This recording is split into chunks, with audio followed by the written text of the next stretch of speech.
ہم اپنے معاشرے میں مسلمانوں کے درمیان جن اچھی اور خوبصورت باتوں کا چلن اور رواج دیکھتے ہیں، ان میں سے ایک اچھی اور خوبصورت بات یہ ہے کہ مسلمان یہ چاہتے ہیں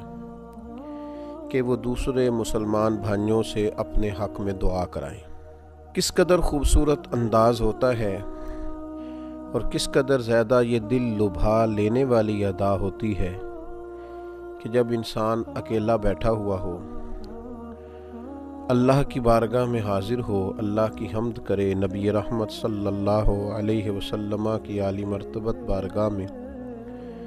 درود و سلام کا نذرانہ عرض کرے اور پھر وہ کسی اور کے لیے دعا مانگنی شروع کرے۔ وہ اپنے کسی مسلمان بھائی کے لیے اللہ کی بارگاہ سے رحمت کا سوالی بن جائے، ہاتھ اٹھا کے ایسے کسی شخص کے لیے جس سے اس کا کوئی لالچ کا رشتہ بھی نہیں ہے، برادری، قبیلہ اور نسبی تعلق بھی نہیں ہے، لیکن وہ اپنی عبادتوں کے بعد اس کے لیے دعا مانگ رہا ہے، رات کی تنہائیوں میں اس کے لیے دعا مانگ رہا ہے۔ اللہ تبارک و تعالیٰ نے اسے موقع دیا ہے، وہ بیت اللہ شریف میں حاضر ہے، مسجد نبوی شریف صلی اللہ تعالیٰ علیہ وسلم کی پرفضا ٹھنڈی اور خوبصورت راتیں اسے میسر ہیں، اور اتنی عظیم الشان جگہ پر جب وہ ہاتھ اٹھائے تو وہ کسی اور کے لیے دعا مانگے۔ کس قدر سعادت افروز اور کس قدر رقت آمیز لمحہ ہوتا ہے جب انسان کسی اور کے لیے دعا مانگتا ہے۔ اولاد کے لیے ماں باپ کی دعا مانگنا یہ بھی بڑا معنی رکھتا ہے، شاگردوں کے لیے استاذ کا دعا مانگنا یہ بھی بڑا معنی رکھتا ہے، اور میرے بزرگ تو فرماتے کہ شیخ اگر مخلص ہو نا، اور اگر وہ راہ سلوک میں اپنے سالکین کو چلا رہا ہو اور اخلاص کے ساتھ ان کی تربیت کر رہا ہو، اور مرشد اگر صحیح معنوں میں مشفق اور مہربان ہو، تو وہ تو جب تنہائی میں دعا کرتا ہے تو مریدین کے لیے پہلے کرتا ہے اور اپنی اولاد کے لیے بعد میں کرتا ہے۔ اللہ کے حضور جب کرم مانگتا ہے تو پہلے ان لوگوں کے لیے مانگتا ہے جو اس سے دین سیکھ رہے ہیں، اس کے بعد وہ ہاتھ اٹھاتا ہے اپنی اولاد کے لیے۔ تو کسی اور کے لیے دعا مانگنا، ایک تو وہ شخص کتنا سعادت مند ہے کہ جسے کسی نے یاد رکھا ہے تو دعا میں ہی یاد رکھا ہے، اسے وہ شخص اس موقع پر یاد آیا ہے جب وہ بندہ رجوع اللہ کر رہا تھا، اللہ کے حضور حاضر تھا۔ دعا عبادت کا مغز بھی ہے، اور دعا اتنی بڑی سعادت ہے کہ انسان اللہ کے حضور حاضر ہے۔ تو وہ شخص کتنا نصیب والا ہے جو آپ کی دعاؤں میں آپ کو یاد آ گیا ہے، اور آپ نے اللہ کی بارگاہ میں عرض کر دیا ہے کہ مالک اس پہ کرم فرما۔ اور پھر یہ شخص کتنا بڑا ہے، کتنا مخلص ہے، اور اپنے سینے میں کتنا کو درد رکھتا ہے دوسروں کے لیے کہ یہ کسی اور کے لیے دعا مانگ رہا ہے۔ اللہ کی بارگاہ میں عرض کر لیا، یا اللہ فلاں کو عطا فرما۔ یہ بھی ایک حسن ہے میرے دین کا، یہ بھی ایک روحانیت ہے کتاب و سنت میں، یہ بھی ایک عنوان ہے، یہ بھی ایک ادا ہے اللہ والوں کی، یہ بھی ایک کمال ہے رب کے بندوں کا۔ قرآن مجید کی سورہ حشر، اللہ تبارک و تعالی نے اہل ایمان کا ایک طریقہ اور مسلمانوں اور اپنے حبیب کے ماننے والوں کی ایک عظمت کو، ان کی ادا کو اس طرح بھی بیان فرمایا۔ فرمایا والذین جاءوا من بعدہم، فرمایا وہ جو ان کے بعد آئے، یقولون، وہ اللہ کی بارگاہ میں عرض کرتے ہیں، وہ کہتے ہیں، ربنا اغفر لنا ولاخواننا الذین سبقونا بالایمان۔ وہ جو ان کے بعد آئے وہ عرض کرتے ہیں، وہ کہتے ہیں، اے ہمارے رب ہمیں بھی بخش دے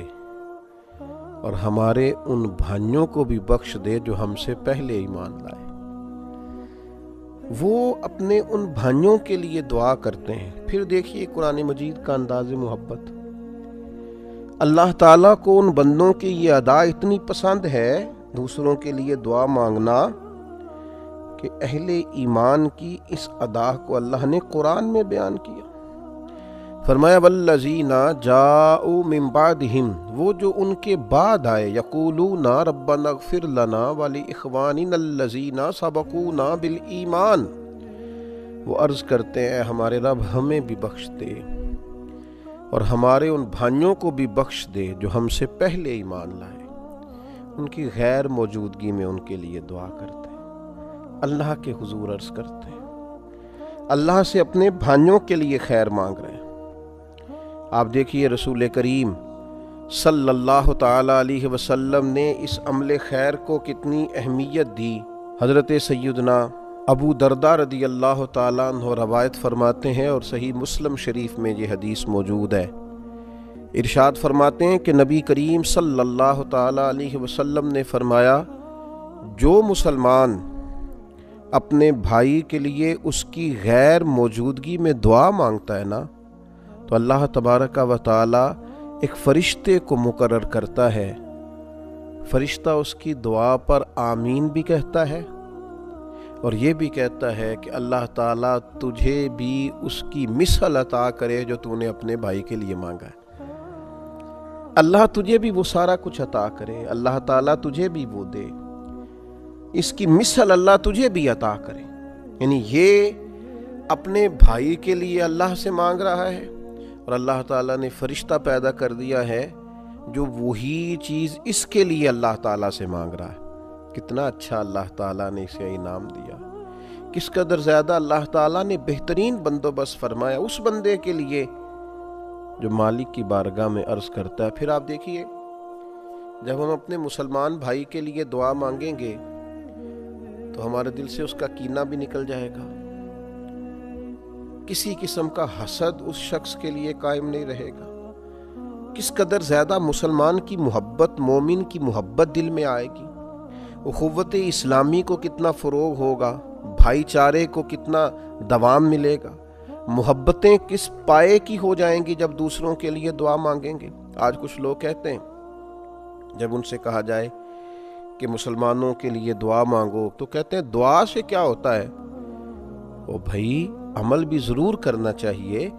عمل بڑا درجہ رکھتا ہے، لیکن آپ دعا کی اہمیت کا انکار کیسے کر سکتے ہیں؟ نبی کریم علیہ السلام نے فرمایا دعا مومن کا ہتھیار ہے۔ بدر میں جنگ بھی کی، اللہ کے محبوب علیہ السلام نے تدبیر بھی فرمائی، صفیں بھی سیدھی کی اور ساری رات دعا بھی فرمائی۔ اللہ کے حبیب علیہ السلام نے ہمیں یہ اسوہ دیا ہے کہ دعا ایک بڑی قیمتی چیز ہے۔ دعا کا معنی ہے آپ نے اپنے رب سے رجوع کیا، اللہ تبارک و تعالیٰ سے آپ نے مدد کا سوال کیا، تو اپنے مسلمان بھائیوں کے لیے دعا کرنا، ان کے لیے اللہ کی بارگاہ میں عرض گزار ہونا۔ حضرت سیدنا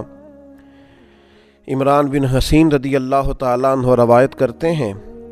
اور یہ روایت بھی مسند میں موجود ہے کہ نبی پاک علیہ السلام نے فرمایا بھائی کے لیے اس کی غیر موجودگی میں جو دعا مانگی جاتی ہے کبھی رد نہیں ہوتی، اللہ تعالیٰ اسے قبول فرما لیتا ہے۔ حضرت عبداللہ ابن عمر رضی اللہ تعالیٰ عنہ روایت کرتے ہیں، ترمذی اور ابن ماجہ میں موجود ہے،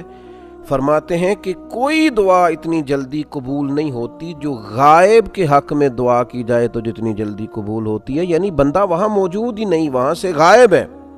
اور آپ نے اس کے لیے دعا کر دی،